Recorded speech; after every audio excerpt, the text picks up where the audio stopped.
भारत और दक्षिण अफ्रीका के बीच जोहानिसबर्ग में खेले जा रहे दूसरे टेस्ट मैच में दक्षिण अफ्रीका की पहली पारी 229 रनों पर सिमट गई।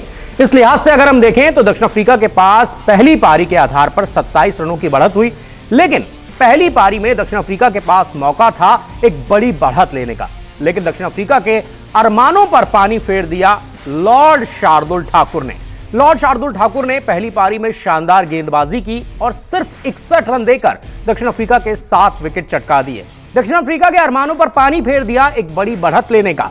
और खास बात यह है कि किसी भी भारतीय गेंदबाज का दक्षिण अफ्रीका के खिलाफ एक पारी में सबसे बेहतरीन रिकॉर्ड है, क्योंकि अगर आप देखें तो 10 विकेट लेने होते हैं एक पारी में, उसमें से 7 विकेट लॉर्ड शार्दुल ठाकुर ने चटका दिए और वो भी सिर्फ 61 रन देकर। तो यह दिखाता है कि शार्दुल ठाकुर ने किस तरह की गेंदबाजी की और दक्षिण अफ्रीकी बल्लेबाजों को ज्यादा हाथ खोलने का मौका नहीं दिया। एक समय था जब डीन एल्गर और पीटरसन मिलकर शानदार पार्टनरशिप कर रहे थे, ऐसा लग रहा था कि दक्षिण अफ्रीका एक बड़ी बढ़त ले सकता है पहली पारी में, लेकिन शार्दुल ठाकुर आए और क्या गजब का स्पेल किया। पहले उन्होंने डीन एल्गर को आउट किया और उसके बाद एक एक करके विकेट चटकाते गए और दक्षिण अफ्रीका की कमर तोड़ते गए। आप खुद ही देख सकते हैं, सिर्फ 61 रन देकर 7 विकेट चटकाए। और इसके बाद अगर हम देखें तो मोहम्मद शमी ने भी काफी अच्छी गेंदबाजी की, उन्होंने भी इस पारी में 2 विकेट चटकाए। वहीं अगर हम जसप्रीत बुमराह की बात करें तो उनको 1 विकेट मिला।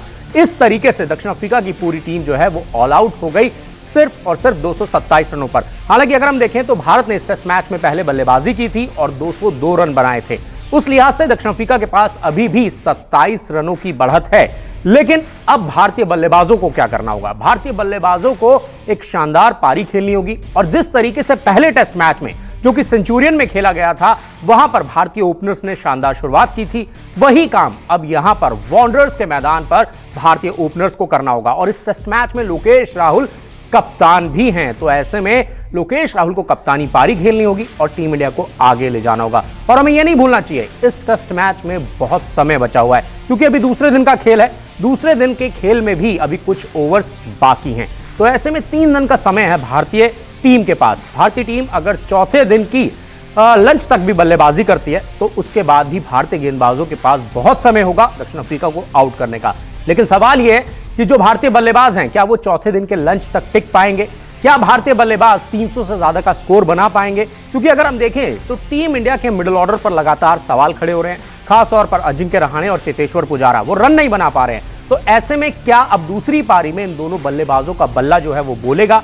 क्या ये दोनों खिलाड़ी रन बना पाएंगे?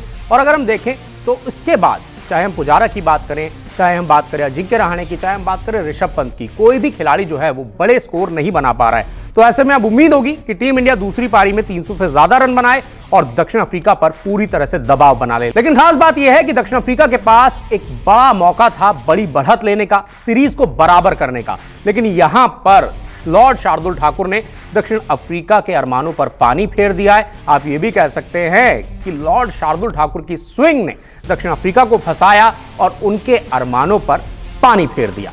अगर आपको हमारा ये वीडियो पसंद आया है तो इसे लाइक और शेयर जरूर कीजिए, और हां, हमारे चैनल को सब्सक्राइब और फॉलो करना मत भूलिएगा, ताकि आप क्रिकेट की कोई भी खबर मिस ना करें। चाहे स्पोर्ट्स की ब्रेकिंग न्यूज हो या क्रिकेट का कोई अपडेट, प्लेयर्स की मस्ती हो या हो मैदान का लाइव एक्शन, हर वीडियो मिलेगा न्यूज 24 स्पोर्ट्स पर। हम कंट्रोवर्सीज भी मिस नहीं करते, तो जुड़िए हमारे साथ और देखते रहिए न्यूज 24 स्पोर्ट्स।